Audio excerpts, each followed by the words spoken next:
punto. Tu turno, Rubén, adelante. A ver, hoy mismo, cuando entrevistan a la presidenta del INEGI, dice, está ahí en primera plana, ojito. Sí, no, le quería la extensión, viene algo más grande, Sí, ¿no? Sí, dice ella que el aumento a los salarios mínimos formales empujó a los informales. Pero entonces, ¿cómo decimos que baja la pobreza si la gente no tiene seguridad social? Subió el ingreso. Sí, programas sociales, que qué bueno, pero que están en riesgo, Azucena, porque el gobierno está por quebrar. Remesas, que están bajando. Pero yo me regreso al estado de Chiapas, que fue la razón inicial de los programas sociales. Pero nadie ha podido sacar a Chiapas de la pobreza, ni el PRI tampoco, por eso, ni el pero PAN. esa fue la promesa que hizo López Obrador. Pero el PRI también, y el PAN. Y el fondo de los programas sociales fue ahí. Y la argumentación de reivindicación fue de López Obrador. Y todo el rechazo al pueblo hispano es de López Obrador. Fíjate, en el 2016 solamente 6.7 personas en Chiapas no estaban en pobreza. Hoy son 9.9. Cuando en el país subió la gente que no está en pobreza del 24 al 32. Del 24 al 32. A ver, Chiapas es el tramando fracaso. Me dijo la Pero termino con algo rápido. Desgraciadamente los programas sociales y la política de Morena no ha impulsado el crecimiento en el campo, ni ha impulsado el crecimiento industrial. Mira, tienen que hacerse cargo de la lectura completa. A Israel le encantan las encuestas y hay que recomendarle esta de Universal. Sube pobreza extrema Ciudad de México, Baja California Sur y Chihuahua. Es decir, lo que no se puede hacer es ponerse medallita que no corresponde. El incremento esencialmente de los salarios es una política que vino desde el último año de Peña. Y yo insisto, sí. Si quieren lo revisamos la próxima semana, con mucho gusto, 2016, con mucho gusto. 2016 y eso esencialmente empezó con Coparmex. Segundo, el tema sustantivo es, háganse cargo que tenemos que revisar las políticas sociales. Porque no es cierto que los transferencias sean el factor decisivo si no ha asociado derechos. Eso está, hasta como a ti te gusta citar, por el Banco Mundial y el Banco Interamericano de Desarrollo. Recomiendo muchísimo la lectura de los documentos de la Acción Ciudadana frente a la Pobreza, porque la Acción Ciudadana frente a la Pobreza lo que está diciendo es, no están haciendo la diferencia porque los programas sociales están desfondados, no solo porque la vulnerabilidad social subió en este país. Entonces, hay que hacernos cargo que se tienen que revisar los programas sociales. Me toca. Si no fuera política de la 4T,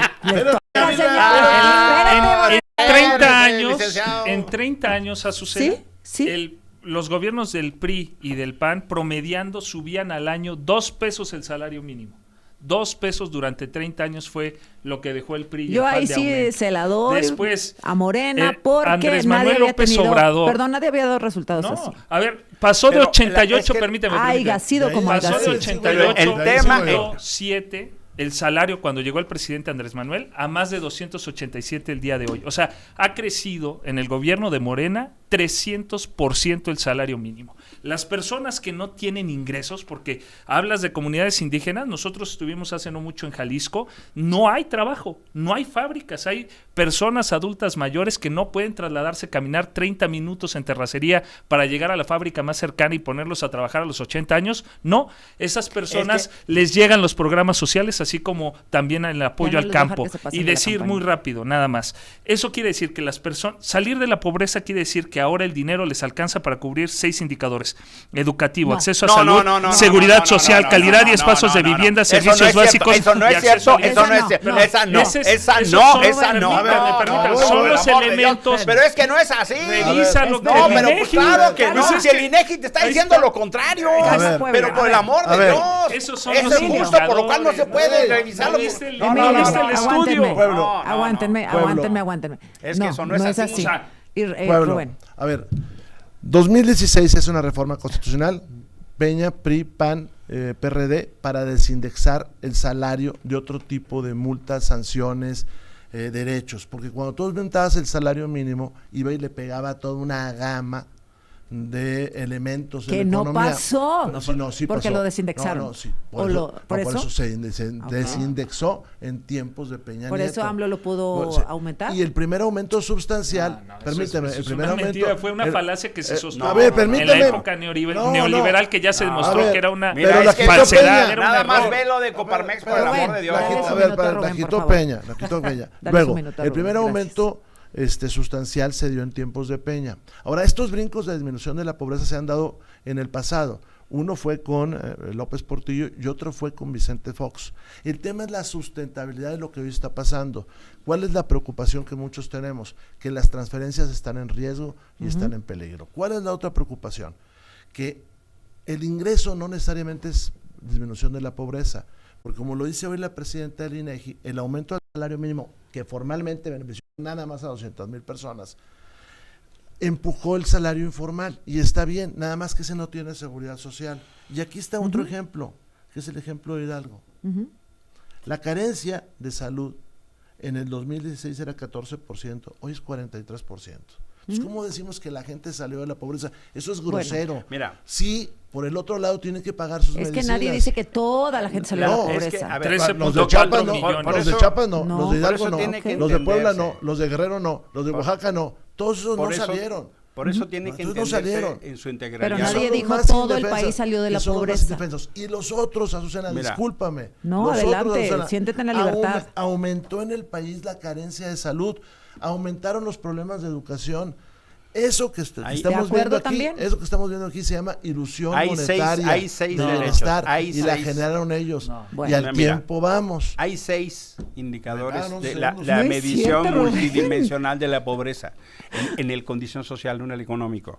Rezago educativo, acceso a servicios de salud, acceso a seguridad social, calidad de espacios de vivienda, acceso a servicios básicos de vivienda y acceso a la alimentación nutritiva. Lo que dice el INEGI es que esos 6 hay retrocesos muy significativos, Israel. O sea, no lo confundas. 3 de cada 10 mexicanos creo no tienen acceso a todos estos factores que indican que ya no eres pobre. Lo que dice el INEGI es que creció la vulnerabilidad social. Sí. Son 9 millones de personas que aumentó la vulnerabilidad social y 24 millones que están teniendo vulnerabilidad en servicios de salud y seguridad social. Lo que eso indica es que los programas sociales no están funcionando. ¿Por qué? Porque los están utilizando como programas clientelares, electorales. Lo que significa es que tenemos que poner un control. Sí, claro que sí. Perdón, pero es eso así. A ver, termino. Calma, dijo la Calmex.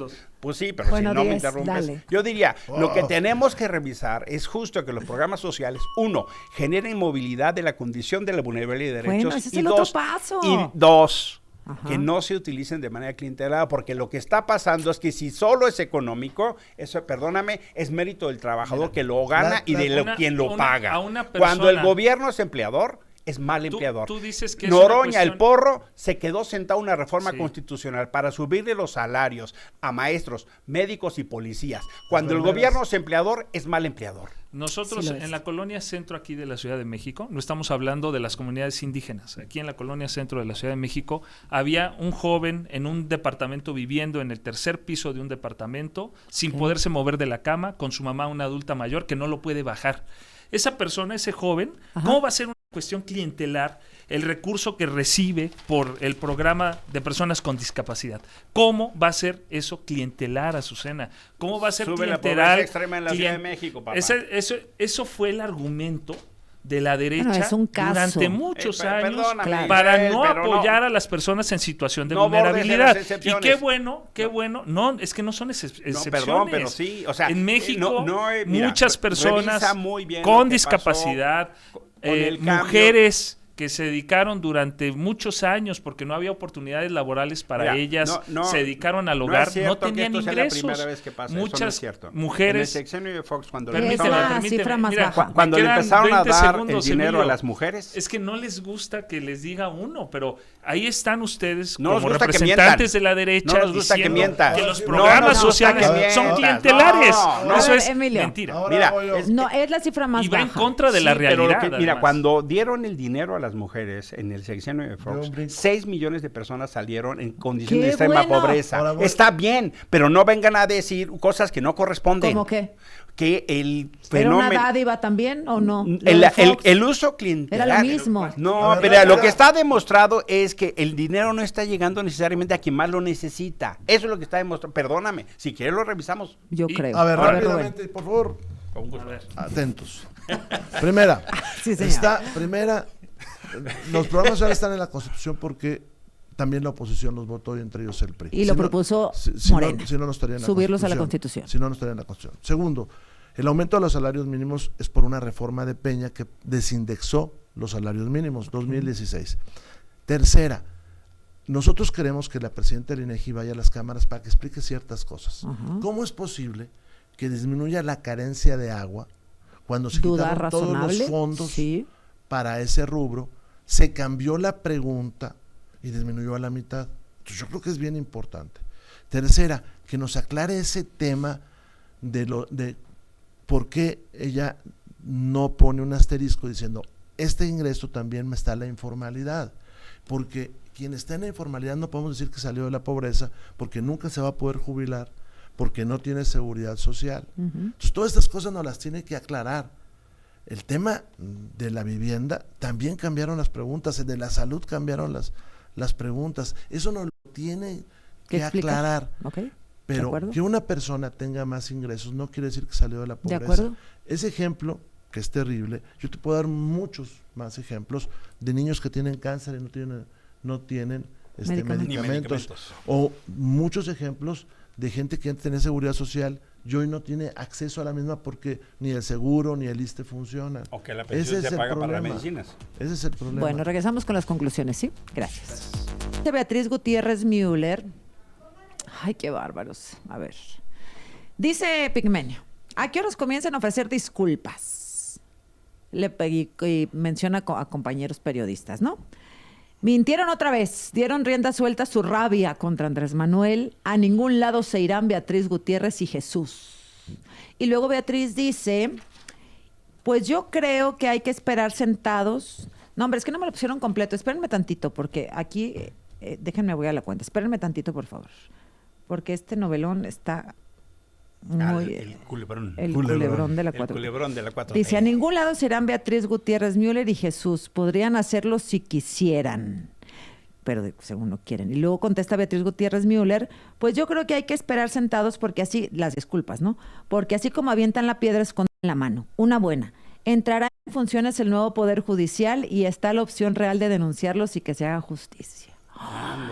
Si no necesita el nuevo Poder Judicial, que vaya a Campeche y la ida le da una ayudadita. Sí, o que se vaya. O que vaya a Tamaulipas. A Tamaulipas o a Sonora. O aquí a Puebla o a Sonora. O donde gobiernan. Hay que reconocer que si hay un interés desmedido en qué pasó con la vida del expresidente Andrés Manuel, pero también entonces hay que empezar a medir dónde están los hijos de Felipe Calderón.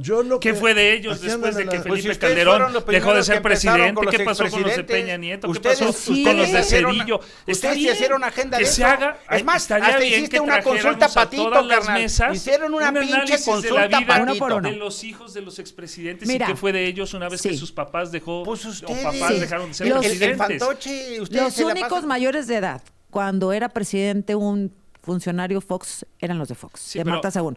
Los demás eran menores de edad y ustedes se pasaron súper de lanza. Los hijos del presidente Andrés Manuel son los primeros en ya no recibir indirectamente a lo mejor dinero, recursos públicos como pensión. Todos sus amigos se hicieron millonarios. Lo que tengo que reconocer es que Israel, Morena no te merece. Sí, de veras. Lo defiendes. Un abrazo. Lo indefendible. No te mereces. Defendemos la causa. Subes el promedio, carnal. Subes el promedio. No te mereces. Un minuto para cerrar, Rubén. Sí, hay un chisme. En el 2016, 2015, cambió cambió la forma de hacer la pregunta de ingreso. ¿En 2016? Sí, 2015-2016. Okay. Había una repetición de la pregunta donde le decían, ¿cuánto gana usted? Tanto. A ver, ¿cuánto gana usted? Y subió un poquito. Y en la tercera subía más. Coneval no aceptó el resultado porque había un despegue muy grande entre un año y otro. Correcto. Hoy ya no existe Coneval, hoy todo lo hace el propio INEGI. Por eso me preocupan esas preguntas que cambiaron y que no hay nadie autónomo, cuando menos distinto, que las valore. Bueno, está una ex Coneval que fue dura, porque la semana pasada ella dijo, siendo parte de este nuevo sistema del INEGI, ella está dentro, y Griselda, ¿verdad? ¿Cómo? Ahorita sí me están recordando de volada. El INEGI es Graciela Márquez. Graciela. No. Perdón. La comisionada que está dentro, que era ex Coneval, claro, ¿no? Claro. Y ella dice, a ver, sí, salimos de la pobreza, pero esto que dices tú, Rubén, esto que dices tú. Entonces, no, ¿tú pones en duda el sistema, lo que está haciendo el INEGI? Pues por ¿Eso entiendo? Por eso la filosofía y la ciencia avanzó, por poner la duda. Si no duda pero uno, te pasa lo que te pasó con Claudia Maldonado. ¿Pero dudas de esto, de la de algunas cosas metodología? Sí, de algunas cosas sí, y de cómo se sacan las conclusiones. Porque si eso fuera cierto, pues estaríamos en un mundo maravilloso, y ya te demostré aquí, en muchos lugares esto no está sucediendo. Para terminar en mis conclusiones, porque antes de que nos digas que ya me voy, 3 cosas. La primera, me preocupa cómo se va a sostener el ingreso de este país para mantener los programas sociales, porque el país está quebrado. Segunda, me preocupa que la mesa directiva del Senado no haga la declaración de constitucionalidad de los salarios mínimos profesionales. Sí, claro. Primero, porque por lo que veo no hay dinero, y segundo, porque están privando de un verdadero aumento salarial a maestras, policías, soldados y médicos, y los están privando, y no hay razón, ni hay forma, ahí sí, aunque lo quieran, no hay razón para defenderlo. Y la tercera, me preocupa este desbalance que hay con los estados del sur, donde con todo el dinero que se ha invertido, no hemos aumentado, y esa era una buena parte de la razón de las políticas públicas de Andrés. Qué bueno que los programas sociales están en la Constitución, qué malo que los siguen utilizando para amedrentar a la gente. Bien. Y yo tengo ejemplos como el de López Obrador amenazando a los electores de Hidalgo, o López Obrador amenazando a los posibles votantes de Xochitl. Perdón, a ver, muy rápido. La Coneval desde el 2008 efectivamente midió la pobreza multidimensional desde el 2008, pero era con insumos que le daba el INEGI desde 1984 con las mismas bases en la encuesta nacional de ingresos y gastos de los hogares. Es decir, los resultados que se presentaron son los bajo la misma metodología que se ha hecho desde 1984 por el INEGI. No hay contrapeso. Y también decir que evidentemente no estamos conformes con esto solamente. Es un gran avance porque cuando sale Salinas había el 52% de los mexicanos en pobreza. Ahora estamos ya prácticamente en 28, 29% de mexicanos. Es decir, de la mitad de mexicanos que vivían en pobreza, el día de hoy solo una tercera parte. Pues el trabajo entonces está todavía enfocarse en que esa tercera parte también salga de la pobreza. Se ha hecho mucho, pero todavía hay mucho por hacer. 3 ideas. Emilio. La principal es el mérito de la reducción de la pobreza, principalmente está en los trabajadores que se lo ganan y los empleadores que lo dan. El gobierno es mal empleador y debe una reforma para sus empleados. No la han querido hacer. Segunda, es un error pensar en la disminución de la pobreza si no se hacen cargo de las cuestiones sociales. La salud, la educación y la seguridad social. No pueden hablar de reducción de pobreza si no se hacen cargo que la falta de servicios médicos pasó de 20 a 44 millones. Y eso obliga a la revisión de los programas sociales. Lo que está pasando en este país es que ustedes hacen, me refiero a Morena, una narrativa perversa de la reducción de la pobreza cuando no se hacen cargo que sus propias políticas están dejando a la gente sin salud, sin educación y sin seguridad social, incluidos los trabajadores del propio gobierno. Tercero, estamos viendo una dirigencia absolutamente hipócrita que no tiene nada que ver con lo que dice. Los escándalos de Adán Augusto, de Andy, de Beatriz, de Sergio Gutiérrez Luna, de Dato Protegido, de Mario Delgado, de Ricardo Monreal, de Laida Sansores, Pedro Aces, y no sigo, lo que único que muestran es una dirigencia absolutamente corrupta, hipócrita, que no tiene nada que ver con lo que dicen. Gracias a los tres, Emilio. Gracias, Rubén. Gracias, Israel. Bonita semana. Gracias, igualmente nos vemos la próxima semana. Son las